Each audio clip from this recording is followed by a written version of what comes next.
Journée cruciale pour les entretiens politiques franco-indiens. À deux reprises aujourd'hui, le président Valéry Giscard d'Estaing et Mme Indira Gandhi, Premier ministre, feront le point de la situation internationale et du développement des relations entre la France et l'Inde.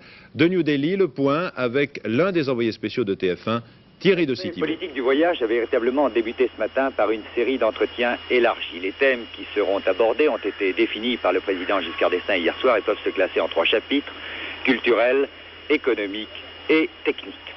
Un autre aspect, et sans doute le plus important de ce voyage, concerne la politique internationale, et à ce sujet, il semble de plus en plus qu'une certaine convergence de vues s'établisse entre la Nouvelle-Delhi et Paris.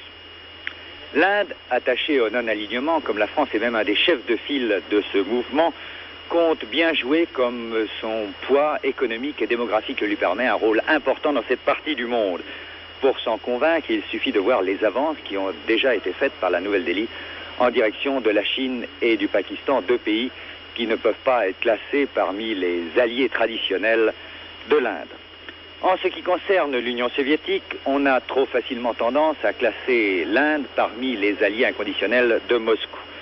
Madame Gandhi, tout en n'exigeant pas le retrait des troupes soviétiques d'Afghanistan, n'en a pas moins condamné leur intervention. Son poids auprès de Moscou et sa modération devraient lui permettre de jouer un rôle modérateur dans cette partie du monde entre les deux grands, les deux superpuissances, et d'essayer de ramener à un niveau normal les rapports Est-Ouest.